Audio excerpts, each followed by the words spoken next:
Sing, sing a song, sing out loud, sing out strong, sing of good times, not bad, sing of happy, not sad.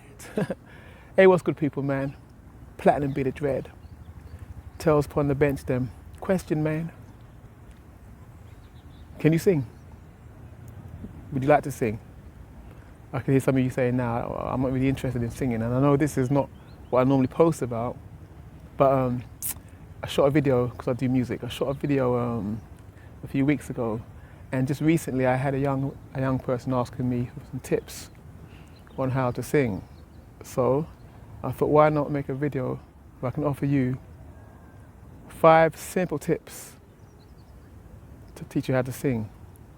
Now, before you turn around and say that not everyone can sing, which many people say, I humbly disagree, because from the time you can talk, then you can sing. And it's your own expression. It may not be what everybody likes, but it's your own expression. So let me teach you 5 simple tips that will teach you how to sing and get you up there with all your favorite singers.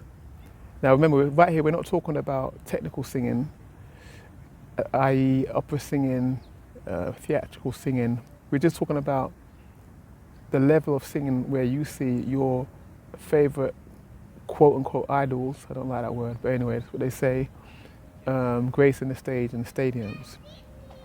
Now, you might be saying, well, you know, what right do I have to talk about teaching how people how to sing? What credentials do I have? Which is a fair point. Now, I've got a link below where you'll see, you know, my link to my other YouTube channel, which you can see a few videos and stuff. But trust me on this when I say I can sing. I mean, I could talk about, you know, having sharing the same manager as Jessie J, you know, the international, it's not about the money, yeah, that Jessie J, and being asked to help develop her songwriting just before she blew up in America. I could talk about having supported on stage the legendary reggae band Burning Spear, as well as Buju Banton, of course. Could talk about having co-written with Sasha Skarbek, Ivor Novel Award-winning writer, who also wrote, amongst other hits, You're Beautiful by James Blunt. So, you know, there's a few things, and I say I could have, but I don't really think that's important. I think what's important is whether you benefit from these tips. And if you stick around, you will, trust me, because that's how I learned to sing. Now, before I get into this, let me just bust up and destroy 3 myths about singing that we're constantly told. First myth, myth number 1, that you need singing lessons. That's a whole load of garbage. Secondly, that you need to pay hundreds and thousands of pounds for a singing tutor. Again, nonsense. And thirdly, what's the other myth? That you need to have the whole technical know-how of breathing. Another load of nonsense. Now, once again, remember, I'm not talking here about theatrical or opera singing, which is a completely different type of skill, if you like.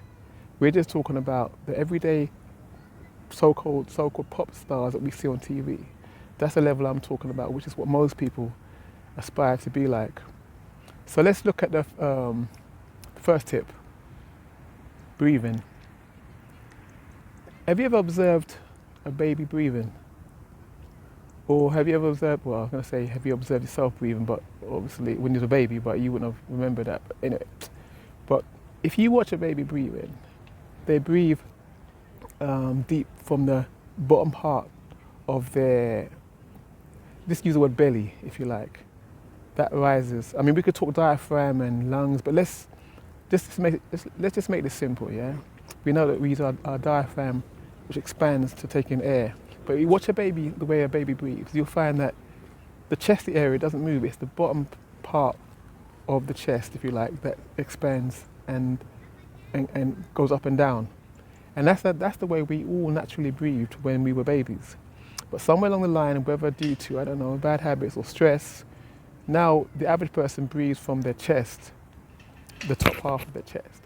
Now that's key, because, why do I say that? Because when it comes to singing, it's being able to control your notes, your words, in other words, what your output, and it's the breath, it's the strengthening of the diaphragm that does that. So when you breathe deep down, you get more strength in your lungs and in your diaphragm, and you're able to control it better because you're taking in more air. And when you're singing, especially when it comes to projection, you need to be able to control and use the strength of your diaphragm and your breath to project your voice outwards. Because most of your singing doesn't actually come from your throat or your mouth. That might play a part in, you know, the quality of your voice and, you know, the texture. But the power comes down below, which is down in your diaphragm. The lower part, let's just say the lower part of your chest, your belly, just to use everyday jargon. Now, like I said earlier on, this is not, what was a plane flying on? Shut up. Let this thing go past, man. This is important. As I was saying, this isn't necessarily the be-all end-all to know, but it's good to know this from the point of view that you can see what's going on in your body. Because when you start singing anyway, you're going to naturally realise that you're running out of breath. But to know this beforehand, you can start being conscious of the fact of how you breathe. So what I would advise is, first of all, be more conscious of your breathing. Try to train your mind to start breathing deep rather than up, lower rather than up. I did the same thing. It was strange at first, but now I just do it naturally. When I breathe, the majority of my bottom half of my chest, if you like, is what expands and not my top half. So that's the first thing. Right, so be aware of that, the fact that, you know, we need to try to draw more breath to hold the note. But one thing I would add here is that a lot of times, what singing teachers don't tell you is that you only need a small amount of breath. I remember when I did a few lessons, and I was there trying to draw in a huge amount of breath, and my voice was collapsing when I had to sing live and project my voice.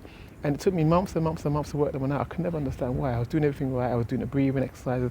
And I realized it's because you don't even need that much of a breath. Very, very little amount of a breath. Hey.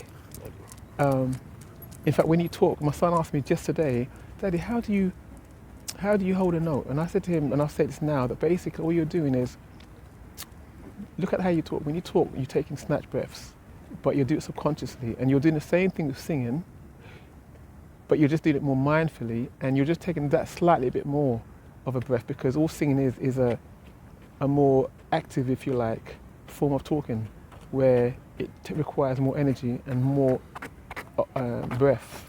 So you're doing the same thing. So don't exaggerate taking in a breath to hold your note. Just do it subtly. It might not make sense now, but as we go through this, it will start to make more sense. So that's the first thing. Just to be more mindful of your breathing and try to practice breathing down below the bottom half rather than up, and it'll become second nature. Second thing, this is probably the most important one, sing. Sing, sing, sing, sing, sing. I couldn't stress that enough. Sing wherever you are. Sing in the shower, sing on the bus, sing at home. And I would add to that, sing on top of your favourite singers that you really admire. Just sing over their records, sing over the CD, whatever you're playing. Sing over there and just match yourself to what they're doing. Because ultimately what this will do is it will train your voice to carry notes. And you'll be doing it naturally. Because we all do that, you know, we all sing to our favourite, well, we sing our favourite songs and stuff. But when you sing alongside your favourite artists, you're learning to, you know, you're learning where they pause, and you're learning certain notes that need to be held. And the more you're doing this, the more it's going into your subconscious.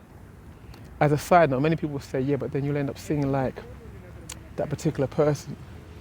And there's nothing wrong with that to start with, because ultimately no one has their own style when they start. Me, for example, and in fact I'll talk about me later, but no one has, no one develops their style instantly. They usually find their style after mimicking and singing alongside their favourite artists. And it's going to take months, years, or whatever, but eventually they find their own style. because it's only if you set out to copy someone. But if you're singing along someone that you really admire, then continue doing that, because you will eventually discover that there's only certain things you can do because of your type of voice and everything else that comes with being uniquely you. And so you'll find naturally your own range and your own style. Tip number 3, record yourself singing. Now this one's a funny one because, trust me, when you do it, when you play it back to start with, you're going to be very uncomfortable, and that's natural. It's like I was speaking to, I was actually watching a post by a photographer, and she was saying that many people are uncomfortable taking photographs because they're not used to it. But she said if you ask the average model to take a photograph, they know exactly which side is their best side. They can switch on a smile instantly, because I've done it so many times that for them it's second nature. But for the average person, we cringe and we're not comfortable. The same thing is with singing. Look at these noisy people, man. Oh, lovely photograph. Yeah, nice one. All right. Feel bad now. But anyway, yeah. Oh, sorry. That's all right. But yeah. So, I lost my train of thought, man. But it's important that you keep on singing, and then you critique yourself. That's what I was saying. Because then what will happen is that you can honestly look. No, that's the second one. Just record yourself. So record yourself. That leads me on to tip number 4, which is critique yourself. Perhaps this is even harder than the previous one, because this is where you have to really analyze your voice and look at what needs working on. But it's a great thing, because this is where you're going to start making progress, because then you'll get past the discomfort stage, and then you can really look at your voice and say, is this pleasant? Am I holding this right? Or does this sound right? Or what is evident that I can hear that really needs fixing? Now, the fifth, the last point, I can't remember the points I said, but the last tip I'll give you is, and this is as important as singing it, and that is, one day you're going to have to go out there and road test what you've learned. This is the point where you have to be brave and sing in front of at least one person. I would suggest your family members, because maybe they might make it easy on you, maybe not. If you're like some parents, they're just harsh. But either way, find one person that you can sing in front of, and hopefully get an honest feedback, but a gently honest feedback. Now, let me relay my own story. I remember when I was singing, I first heard Luther Vandross, if you guys know who he is. I heard the track called Never Too Much, and when I heard that, I said, no, I wanna make people sound the way he's making me sound by hearing his voice. So I used to lock myself in my room and just play his tracks over and over and over and over and over, and sing over them constantly, hours on end. I come from a family of 6 siblings, and I'd be the only one locked in a room, constantly singing over Luther Vandross records. There were others, but he was the main one. And there was a time when my dad would say, "Oh, who's that singing like a cat?" And I'm not gonna lie, that kind of hit me hard, because it knocked my confidence right down to zero, because I was only just beginning. And I knew that, and there was a point where I kind of felt a bit nervous doing it in front of anyone. But I realized that if I stopped at this point and allowed that, that feedback to hit me like that, I would never do it. So I had to really get past the hurdle of not closing it off and stopping it, even though I kept hearing singing like a cat. And then as I continued, my confidence level got a little bit stronger. But I knew ultimately I would have to perform this in front of people. And we used to go to an open mic showcase, me and my family, where there was other artists and stuff. And it was always encouraging me to sing. And I used to always sing with my guitar at home and stuff like that, and write songs, even though I wasn't confident singing, but I was always writing songs. And one day they said, there was another guy who was up there singing one day when we went there, and he had his guitar and he was singing. They looked at me and said, "That's what you should be doing." And I kept making excuses every week until one day I realized that, no, I'm gonna have to do this, man. So I took the courage and went onto the stage, and I chose to sing my own song, which made it even more nerve-wracking, because everyone there was singing all these cover songs that were new. So got into my song, I made a mistake by the way, apologised anyway, continued. And then when I'd finished the song, there was pure silence. And I wanted the whole world to swallow me up because I was like, oh man, maybe I shouldn't have done this. And then what felt like a minute was probably only a few seconds, there was a whole applaud of claps and cheers. And I was like, wow, man, you know what I mean? It really, I don't know, because I didn't expect that. I just thought it's another blunder, but it was cheers and from that moment onwards, when I came off the stage, I never looked back. You know, it strengthened my confidence, and I went from one stage to the next stage to the next stage. And the reason why I relay that story to you, because the first performance that you do is going to be nerve-wracking, but it's going to make or break where you go from this point, because ultimately you're never going to know until you do it. And even with the first performance, it doesn't mean you've solved the puzzle, because it's going to take many more performances like that for you to get to a point where you're not so nervous. But that is crucial, because that can make the difference between whether you continue this or you don't. Now, you know, earlier when I said that you don't need singing lessons and you don't need vocal coaching, and you don't need to know the technicality of breathing. Now, the reason why I said that is because look at your favourite artists, or look at some of the greats, for instance. Aretha Franklin, Marvin Gaye, who else? Who else we got? Whitney Houston, Luther Vandross. These great singers. What do they all have in common? None of them, at the beginning of their career anyway, were taught how to sing. None of them paid for vocal coaches, and none of them knew the intricacies, if you like, of breathing. But what they all had in common was they started their singing in the church. They sang, and they sang. So don't let anyone ever tell you about those crazy myths that I mentioned earlier on. That's just evidence that you don't need all of that. And look at them now, legends amongst the greatest. But anyway, man, I hope that you've drawn something from this.